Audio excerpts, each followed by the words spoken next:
everyone, welcome back to my channel. Now, first things first, do not come for me in the comments because I have my Christmas tree up. It's a week before Thanksgiving, which I know that's so bad, but I also feel like there's nothing else to do this year, and I spend all day working from home anyway, so might as well put the tree up because it makes me happy. So today I figured I'm going to go through my personality results from taking the Big 5 personality test on understandmyself.com that Dr. Jordan Peterson has put together. I know this is super popular, and I took this a few months ago and just never really reflected on my results, especially just perceiving like how I am now, because I feel like the past few months I've learned a lot about myself and just how I react in situations, and I also feel like it'd be super exciting to share them with you guys. We can talk about it in the comments if you also took this test and just your perceptions and things you noticed about yourself, because I definitely, after looking through it again, I definitely see some things I'm like, oh, that makes sense. Like, that's why I react this way in this type of situation and maybe not a certain way in another type of situation. So I definitely think going through this again with you guys is going to be super enlightening and just fun, because I think personalities are super interesting, just how they're formed, and yeah. So I got it right here, and let's get into it. The first Big 5 trait, I think, is agreeableness. Now, I always, before I took this test, thought that I was super high in agreeableness, just because I'm not very pushy. Like people used to tell me that I'm very high in agreeableness, but I didn't think I was, so that kind of led me to just being confused about what I actually am on it. Turns out I am only 17th percentile for it, so I am low. And the more I read about it, the more it makes sense, because I definitely, if there's situations that I don't like or I'm very opinionated about something, I will think that right away. You know, I'm very defiant that way. But as we'll see a little bit later, there's a reason why I don't speak out on it as much and just kind of harbor it in, which I don't know if that's a good combination, but that's what it is. So overall, if I don't like something, I physically will know I don't like it, and I have a very gut reaction to something, and it just depends if I know you or not enough to be vocal about it, which makes sense. Also, for my compassion, which I think is a subset of agreeableness, I am 13%, which is low. But the thing is, it's not because obviously I'm not nice.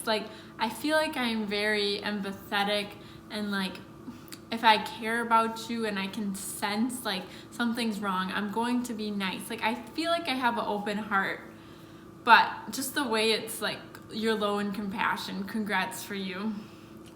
Yeah. It says that people who are low in compassion are very competitive, so that's might be where I get that from. I used to play competitive sports in high school and club and stuff like that, and I would always be very driven and not really care about my opponent, so I can see where that comes into play. Politeness is moderately low, which is weird because I always feel like I go out of my way to be polite, but caveat, and I think this goes into the agreeableness factor, if I find if you are mean to me or do something to me that is negative and not nice, if you're not nice to me first, I will not be nice to you. Then it's hands off, I'm catty, and that's probably not a good thing. Definitely not. I have to work on that, but that's just the truth of how I am usually. Next is conscientiousness, and I got moderately high, 63rd percentile. I'm very conscious of my own thoughts and situations. I feel like I'm not a talker naturally, but I'm a thinker, so I'll be thinking of things. I'll be analyzing the situations, analyzing what's going on in the room, or if I make decisions, I'm always thinking them through and thinking the pros and cons and everything like that. So I think that's where the conscientious ties in. I don't feel like I'm one way or the other too high. Makes sense why I'm just, 63, right kind of there in the center. Industriousness, I'm pronouncing that wrong, but you know what I mean. I'm moderately low in, which I also understand. Okay, so after reading a little bit about industriousness, I'm pronouncing that still wrong, but this totally makes sense. It says people moderately low in this quality are not judgmental to themselves or others. They tend to let people, including themselves, off the hook. And that's one thing. I don't know about if I let other people off the hook as much, but I let myself off the hook all the time. If I don't do something one night, like if I had a set schedule to work out and make dinner, and if I only do half of that, I normally don't like hold myself super accountable. I have friends who are just very like hard on themselves, and that's like, there's obviously with all types of personalities, there's ebbs and flows, there's goods and bads. Obviously you can be too hard on yourself, you can be too lenient on yourself. So that's where that definitely comes in. Why can't I talk today? Orderliness. I am 84th percentile, which is considered high.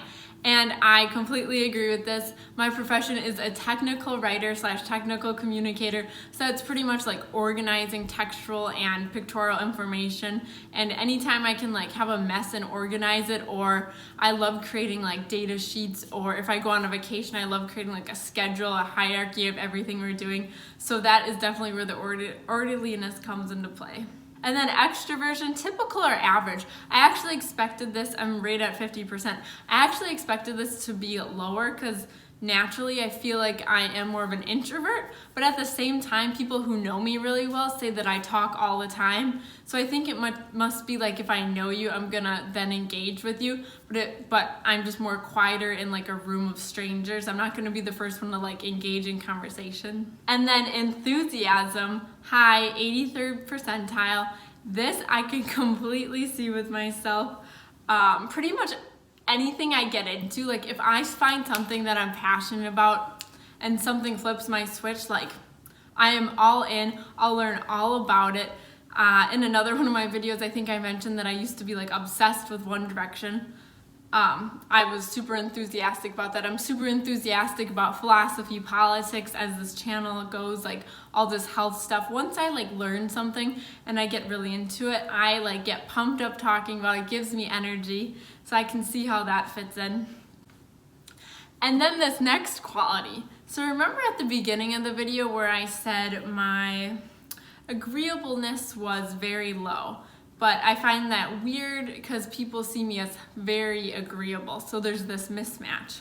In my assertiveness quality, it's low, 18th percentile, which means in my head, I'm super disagreeable. Like if I don't like something, I'm like bursting at the seams to let you know. But since I'm not assertive, I won't tell you.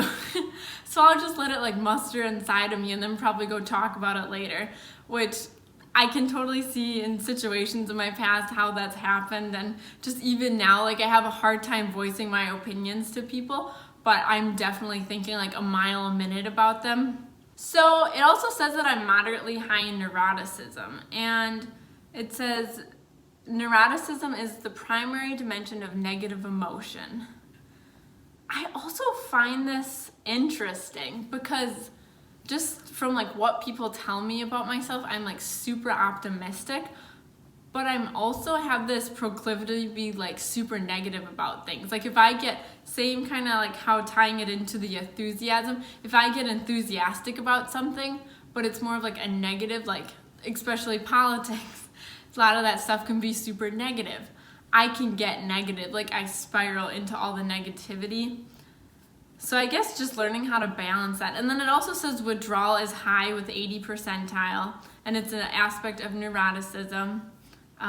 They feel above average levels of anticipatory anxiety. Definitely can see that. Like if I have a large group and we're bouncing around and we all have to share, like for the first, until it gets to me, I'm just freaking out. Like I'm like, what will be the first word that I will say? Sometimes I literally have to like plan out my sentence so I know what I'm gonna say to start off talking. Otherwise, it just won't happen. And then volatility, moderately high with 68th percentile. I don't know how, I mean, obviously we all switch with moods super quickly if something like triggers you or you feel sad or happy about something. This one, I'm a little bit more like, I just don't know that much about the quality, so I don't know how to relate it to myself or just how I see it in the life.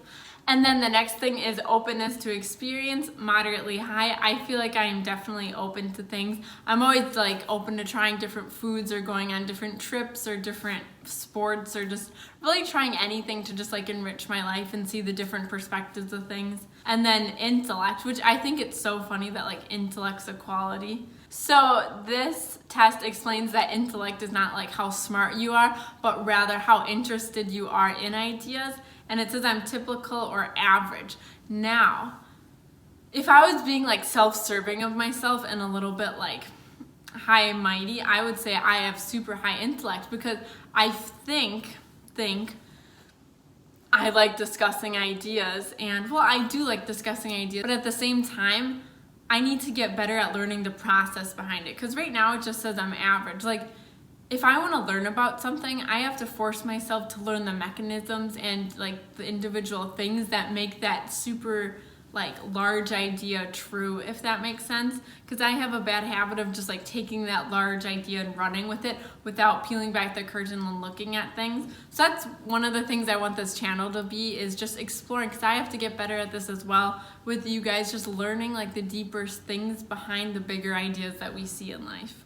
And then the last quality is openness, moderately high, which means, it says the closest synonym for openness is creativity. I think I'm pretty creative. Sometimes it's hard for me to find an outlet for it, and again, this channel and just talking with you guys about different ideas, I think is a perfect outlet for this creativity that I sometimes just feel a burst of, because I'm not super artistic.